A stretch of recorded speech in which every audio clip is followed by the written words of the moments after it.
boss, so welcome back again sa inyo, ano. So, meron tayong panibagong vlog. Ito nga pala si Mio Red. Tapos, ito na yung part. Lagyan na lang natin sa screen kung anong part na tayo ng street bike journey dito kay Mio Red, no. Yan. So, mapapansin nyo mga bossing. Yan. Kita nyo naman sa kanina nating kinuha. Magpapalit tayo ng brake hose. Yan. So, napabili tayo dito kay Boss Pia sa Thailand ng Switch brake hose with quick release. Ayan mga bossing. Reviewin muna natin tong brake hose na to. So, dito mga bossing makikita nyo. Ang ganda na ang finish ng mga fittings ng brake hose. So, pwede siyang walang quick release. And then, may kasama siya ng quick release. Pwede naman daily use tong Switch brake hose mga bossing. Pero pwede rin naman, pang show talaga siya. Yan, kaya napakamahal. So nabili ko to kay Pia sa Thailand ng 3,000 pesos kasama tong quick release tsaka yung shipping fee. Ayan, included na yung shipping fee. Right, ang ganda. So assemble lang natin para mailagay na natin kay Mio rin. Tapos pakita ko rin kung paano nag-work yung quick release natin. So base lang sa pagkakaintindi ko, ayan mga bossing, sa nakikita ko kung bakit nagkakaroon ng mga gantong klase ng quick release system mga bossing is parang regarding sa racing. Kasi kapag nagpapalit ng caliper, kasi pag tinanggal mo tong part na to, parang nakakabit pa sa caliper, tapos inalis mo siya, pwede mong palitan ng caliper. Kung mabilis na naupod agad yung brake pads, pwedeng palitan ng caliper agad. Kaya magandang example tong quick release sa racing. Habang ina-assemble natin ng mga bossing, wait lang. Right? Yeah. So galing pala to ng Thailand mga bossing. Yung binili natin kay Pia sa Thailand.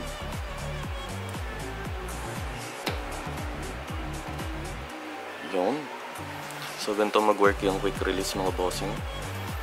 I-press ko lang pababa, tapos twist. Yan, ditanggal na siya. Mamaya makikita nyo kung bakit. So kalasin muna natin yung fairings ni Mio Red para walang brake fluid na pumatak dun sa kaha natin. Yan. Magkaroon muna tayo ng quick look dito sa natin, sa brake hose. Ang ganda talaga, bagay na bagay yung kulay. Alright. Yan. Bali itong fittings na to, hindi na to magagamit mga bossing. Kasi yung radial natin na Formula 8.1 caliper, copy lang mga bossing. Meron na siyang fittings para sa mga brake hose. Yan. Ito yung tsura.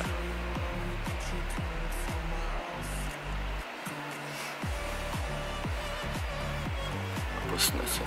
Yung logo ng Brembo.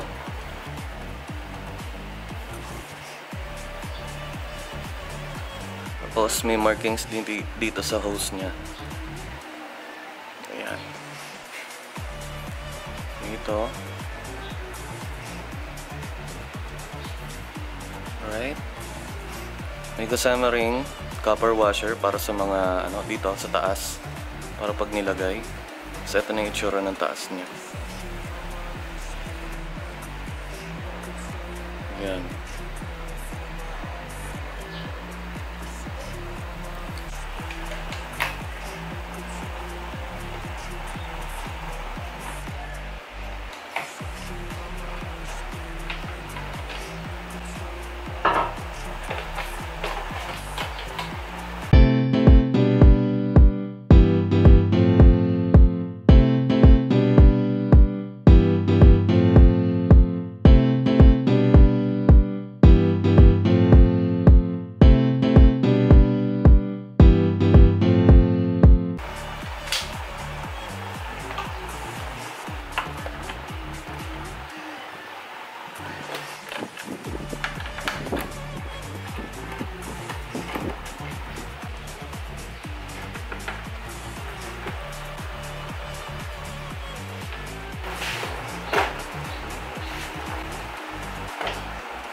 Alright mga boss, so bali dito, ayan, kita nyo, king drag na brake hose. Tapos syempre straight yung king drag, tapos hindi siya 90 degree na angle, kaya yan di pasok sa ano natin, sa itsura ng radial caliper natin ng mga bossing. Tapos tanggalin ko muna yung brake hose na to. Syempre lalagyan natin ng basahan yung mga fairings, lalo na yung tapalodo, kasi mainit sa kaha yung brake fluid. Once na madampian ng brake fluid tong mga painted parts, mabilis matutungkab yung mga paint, sayang naman, pangit agad yung outcome, no?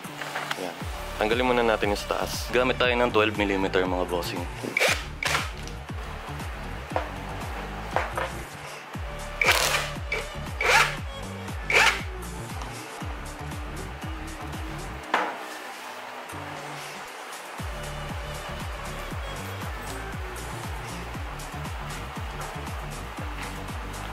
May copper washer yan mga bossing, kabilaan. Nasa banjo bolt yung isa. Yan. Ito, copper washer.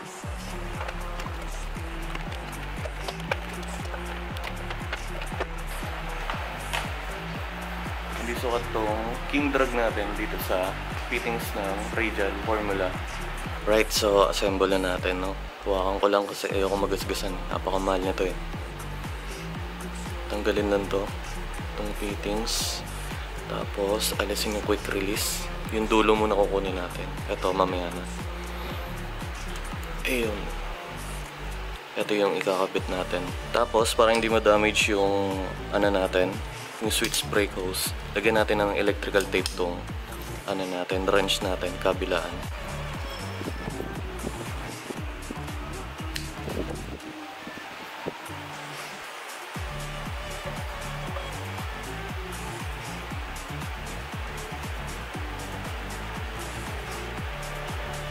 So dito mga bossing, bawat fittings tayo, ayan, bawat fittings tayo may copper washer para hindi mag-leak. So lagay muna natin to, ayan, yung muna natin, brake hose.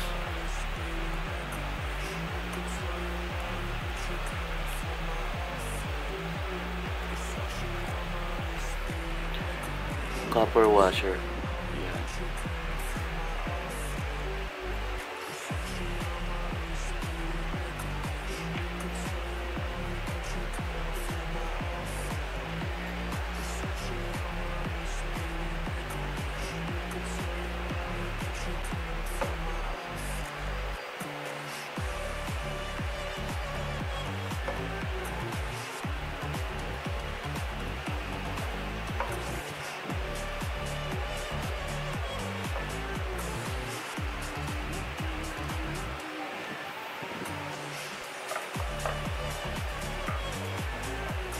Next, ito naman yung isang part na ano natin, quick release tsaka switch brake hose. So dito mga bossing, hindi pa may higpit yung mga fittings niya, kaya hihigpitan natin, ha. So dito mga bossing, ang size nitong sa may switch, ito 14 mga bossing. Tapos dito sa quick release, ang size niya 11. Yan, 11 and 13. Hanggang magkaka-damage.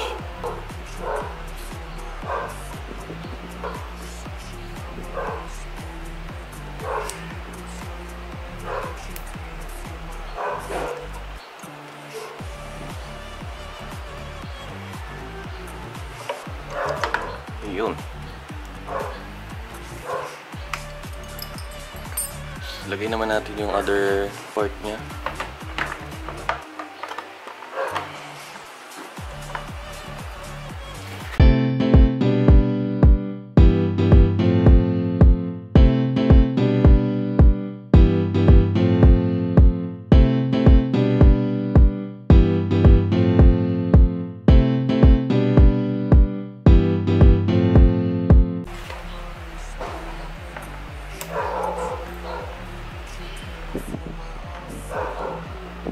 Tapos ito namang taas yung hihigpitan natin.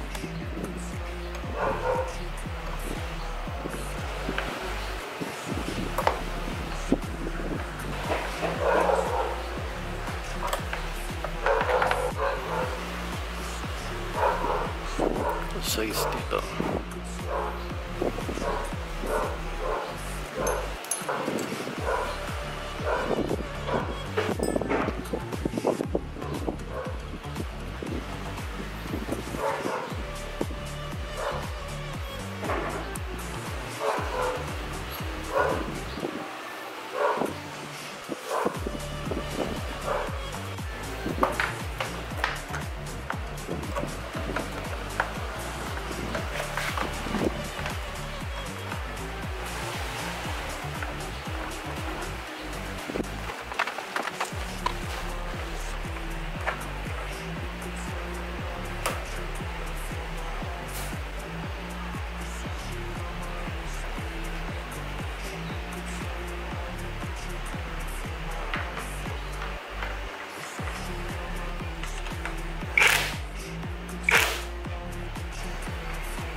So ito lang ang problema ko mga bossing. Ayan. Medyo mahaba siya para dito sa ano natin, sa caliper natin. Ayan. Hindi lang siguro siya 90 cm, pero ibebend na lang natin, no? Ayan. Try ko muna ilagay yung quick release.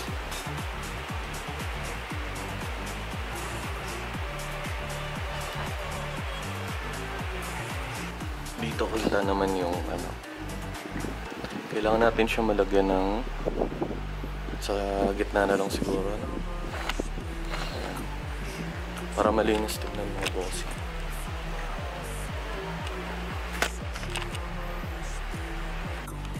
Right, so bali ganito mangyayari mga bossing, kasi sobrang haba talaga. Ayan, nakabend dito, tapos dito na lang yung sumobra.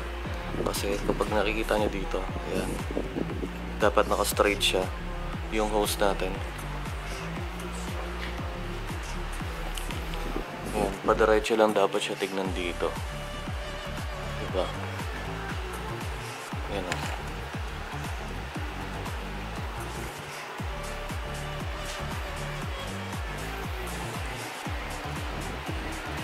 Right, so ganun na lang na, tapos bleed na natin mga bossing.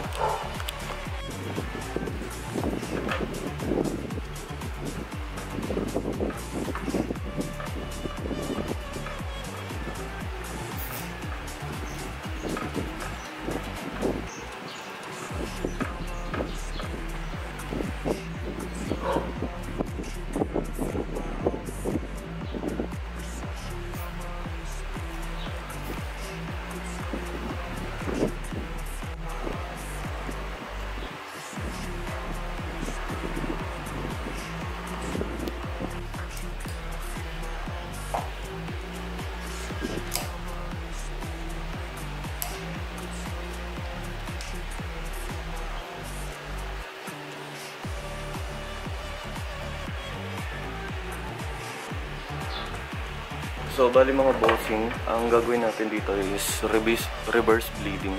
Ayan, nasa likod kasi.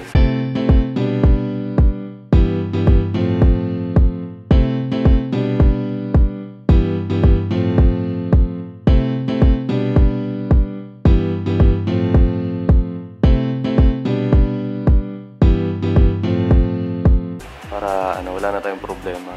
Labas agad yung hangin pagka galing dito, pataas agad.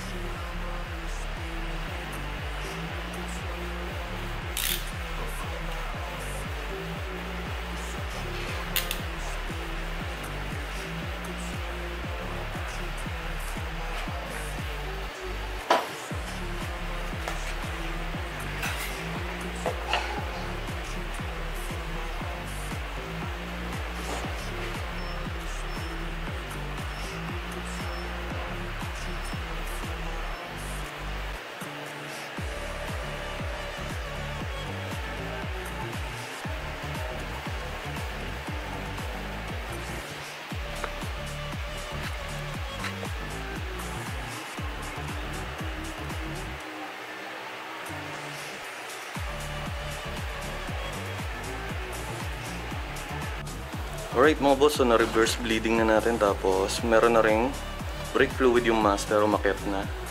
So ang gagawin natin, i-bleed na lang natin, no? Yan.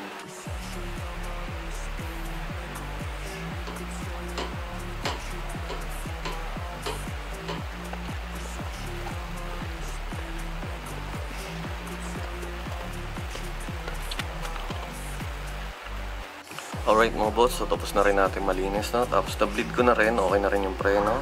Maano na rin, mataas na rin yung resistance niya. Ayan. Ayan. Ayan, hanggang dyan. Tapos meron din siyang magic carton sa loob para humaba pa lalo yung distance nito. Ayan. So, kapag preno, hindi sabit sa daliri. Right.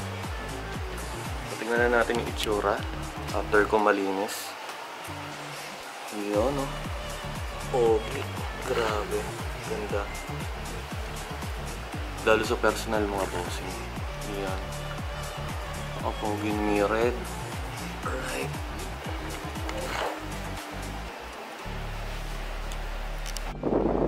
itsura ni mirror mga bossing. Sensya na sa akin.